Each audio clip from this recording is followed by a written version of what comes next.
இவ்வளவு நாள் தான் டிஎம்கே மேல பழி போட்டுட்டு இருந்தீங்க. இப்ப முழு கட்டுப்பாடும் தேர்தல் ஆணையத்துக்கிட்ட தான் இருக்கு. நீங்க கேட்கிற இடத்துக்கு அனுமதியும் கொடுக்கறாங்க, காவல்துறை உரிய பாதுகாப்பு தரத்துக்கும் தயாரா இருக்காங்க. அப்புறம் ஏன் சார் தொடர்ந்து உங்க பிரச்சாரத்தெல்லாம் நீங்களே ரத்து பண்ணிட்டு வரீங்க? இந்த லாஸ்ட் மினிட்ல கஷ்டப்படுறது கூட அவ்வளவு கஷ்டமா இருக்கா? நொடிக்கு நொடி உங்களை லைவ் கவர் பண்ணவங்களே இப்ப உங்களை என்ன சொல்றாங்கன்னு பாருங்க.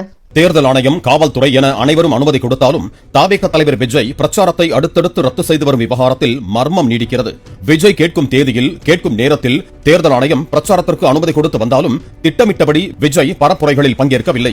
ஏப்ரல் 6ஆம் தேதியன்று வில்லிவாக்கம், தி நகரிலும், ஏப்ரல் 7ஆம் தேதியன்று சைதாப்பேட்டையிலும் பிரச்சாரத்திற்கு அனுமதி கிடைத்தும் விஜய் அவற்றை ரத்து செய்திருந்தார். அதேபோல காரைக்குடியில் நேற்று பிரச்சாரத்திற்கு சென்ற விஜய் ஒரு வார்த்தை கூட பேசாமல் சென்னை திரும்பினார்.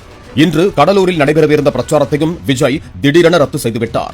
கடலூரில் விஜய்க்கு அனுமதி கொடுத்ததால் துணை முதலமைச்சர் உதயநிதியின் பரப்புரைக்கு கூட அனுமதி மறுக்கப்பட்டது. மேலும் விஜய் பயணிக்கும் சாலைகளில் பைக்குகள் பின் தொடராத வகையில் காரைக்குடியில் போலீசார் சிறப்பான பாதுகாப்பு ஏற்பாடுகளை செய்திருந்தனர்.